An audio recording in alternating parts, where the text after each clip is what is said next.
පන්දු යොමු කරන්න රසායනික සේවස් කණ්ඩායමක්. විනාඩියක පන්දු යොමු වෙනවා. වේගයෙන් දිවෙනවා. හොඳ පන්දුවක් යොමු කරනවා. එතම පන්දුව ආශා බුද්ධි ලකුණු අතර සිට කණ්ඩායම කිරීමට දිවෙනවා. විනිසුරුලා පසු කරමු. හොඳ පන්දුවක් වේගවත් ලකුණු 6ක්. වේගවත් ලකුණු 6ක්. සජිකේ වේගවත් ලකුණු. එන ලකුණු දෙවෙනි ඕවරේ තෙකම පන්දු යාලේ සංජු වේගවත් ලකුණු 6ක් ලබා ගැනීම යාමොස් දීපස් කණ්ඩායම දෙපදුවක් ලකුණු 6 කියන සැකය ලකුණු 6යි ප්‍රබල පිටිකරුවෙක් බවට පෙන්නුම් කරනවා දීපස් කණ්ඩායමේ සංජු ක්‍රීඩකයා වේගවත් ලකුණු අතර සාදුන්නට පුළුවන් මලීෂ නැවතත් තම සීමාවෙන් සිට සූදානම් බිග් බොයිස් කණ්ඩායමේ ප්‍රබලතම නායකයා රාජුල ප්‍රනාන්දු පෙරහිව පන්දු යවන්නට දැන් දිවයන ප්‍රධාන විනිසුරුවරයා පසු කරමින් එවර රාජුල පෙරාන්දුගේ පිත්ත කතා කරන්නේ බිග් බොයිස් කණ්ඩායමේ මුල් ලකුණු සංඛ්‍යාවටයි ක්‍රීඩාලෝලී අසාමි නාර්මානනේ එවලකුණු හයත් සමග පසුගිය වසරේදී තරඟ පිටුපස පමණක් ගමන් කරගන්න ආකාරය දක්වනු ලැබෙන්නේ රාජුල ප්‍රනාන්දු ප්‍රමුඛ බිග් බොයිස් කණ්ඩායම. යන උඩ පාන්දුව අතහැර දැමුවේ උඩ පාන්දුව දෙසියක් නොමැතිනම් තරඟයේද කියා අප බලා සිටිමු. එම තරඟයේ අවසන් ප්‍රතිඵලයට කුමක් වේවිද කුමක බලපාවිද කියා එම උඩ පාන්දුව අතහැරීම.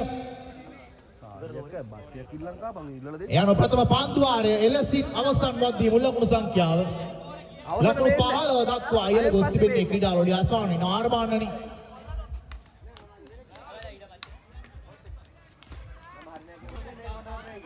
සිතාර කැඳවා තිබෙන්නේ එවන පාන්දු වාරයයි උප සඳහා එවරාවට සිතාර නැවතත් තම සීමාවේ සිට ප්‍රධාන විනිසුරුවරයා පසු කරනවා. එවරයි ඉදිරියට පැමිණ ලොන්ඩන් ඩ්‍රයිව් ප්‍රහාරයක් රාජුල ප්‍රනාන්දු ක්‍රීඩා පිටිය සිසාරා ප්‍රහාර දියත් කරන ආකාරයක් දක්වන්න ලැබෙන්නේ ක්‍රීඩාවේ උන්මාදය වැඩි කරන පිටිකරණයේ යෙදෙන අවස්ථාවක් සාදුන්නන්න පුළුවන් මේ පිටිකරුවාගේ පිටිකරණය. වරක් ලෝ ෆුල් ටොස් පාන්දුර ස්ථානගත කිරීම සාර්ථකයි. කිසිදු ක්‍රීඩකයෙකුට නවත්වන්නට හැකියාව ලැබෙන්නේ නැහැ. ඒ අනුව ඩීප් මිඩ් විකට් සහ ලොං බෝල් කලාප අතරින් පන්දුව අතරේ සීමාව පසු කරද්දී මුල් ලකුණු සංඛ්‍යාව ලකුණු 27 දක්වා ඉහළ ගොස් තිබෙන්නේ ක්‍රීඩාලෝලී අසානි නාර්මානනේ සිතාර. වයිට් පන්දු දෙකකින් පසු ප්‍රහාරයකට ලක්වන අවස්ථාවක් ලෙස දක්නට ලැබෙන්නේ. එවර ෆුල් ටොස් පාන්දුව සීට් දාලා බා මේ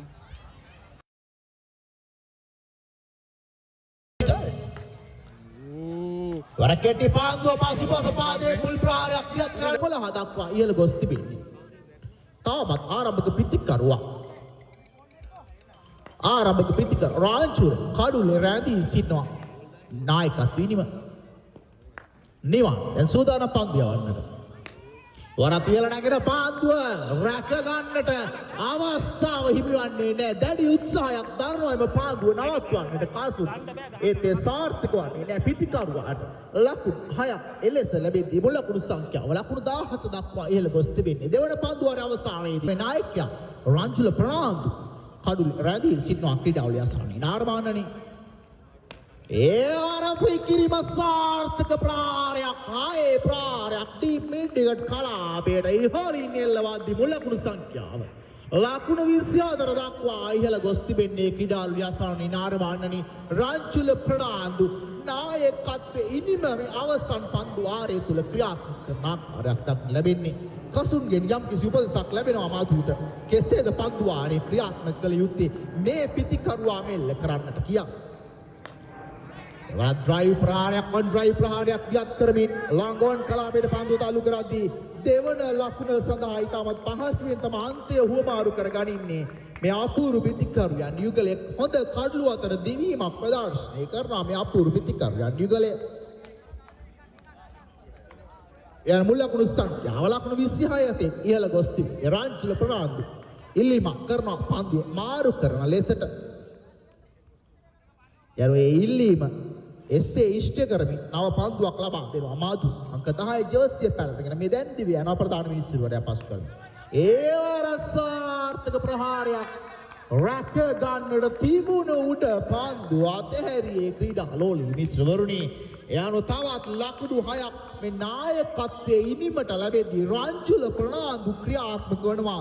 දැඩි ප්‍රහාරයක් දියත් කරන්නට මේ අවසන් පන්දු වාරයේ තුල නොතිබුණු ලකුණු පුවරුව මේ දැන් කෙමෙන් ඉහළ යන ආකාරය තවත් ප්‍රහාරයක් රැක ගන්නවා උඩ පන්දු යානුව.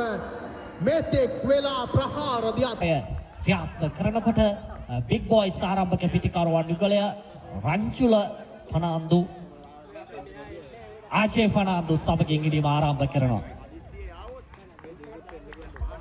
ධනුෂ්ක නිමන්ත සුදානම් කණ්ඩායමේ නායකවරයා.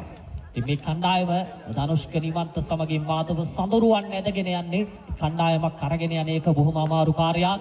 හොඳයි වෙන තරගය ආරම්භ වෙනවා. පාරක් එල්ල කරන ප්‍රථම පන්දුව තුළ ලකුණු 6ක් තාවර හිතවතුනේ රංජුල ප්‍රනාන්දු ක්‍රියාත්මක කරනවා. එතරම් හොඳ පන්දුවක් නෙවෙයි ධනුෂ්කගෙන් පිටතටමයි පන්දුව ලැබුණේ. රංජුල ප්‍රනාන්දුය දුටු සැනින් ක්‍රියාත්මක වුණා. ප්‍රථම පන්දුව තුළ සාර්ථක ආරම්භයක් එක් කරගන්නේ ලකුණු 6ක් තම කණ්ඩායම වෙනුවෙන් එක් කරගනිමින් ධනුෂ්ක විටක ඉට්සිට් පන්දු විටක අවුට්සිට් පන්දු ක්‍රියාත්මක කර හැකි. ලකුණු 7යි වඩ ආදිවානා ධනුෂ්ක පියවර කිහිපයක් ඉදිරියට මෙවුනියා ලකුණු 4ක් මේ පිස්කාලේ කලාපෙන් රංගන ප්‍රනාන්දුට හැකියාවක් නැහැ පන්දු අඩාලේ කරගන්නට. ලකුණු සංඛ්‍යාව 11 දක්වා වැඩි වෙනවා. මේ ප්‍රථම පන්දු වාරයේ ක්‍රියාත්මක කරමින් සිටින ධනුෂ්ක ඉතින් ඉතා හොඳින් පන්දු යවන අද යම් කිසි ප්‍රහාරයකට ලක් වෙමින් තිබෙනවා මේ ප්‍රථම පන්දු වාරය තුල. රංජුනාට අතාලේ ක්‍රීඩා සමාජ රසික ක්‍රීඩා ක්‍රාදාවද හිතුතුනි ඊළඟ අධ්‍යක්ෂ සමුදායක් ඔහු තුල දිවෙනවා. මාධව සදරුවන් සාර්ථක පහරක් රංජුල ප්‍රනාන්දු ක්‍රියාත්මක වෙනවා. කෙටි පන්දුව දුටු සැනින් උල් කිරීම සාර්ථකයි. ධාවර කඩාලු හිතවතුනේ ලකුණු 6ක් එක් කරගත්තා. අනුව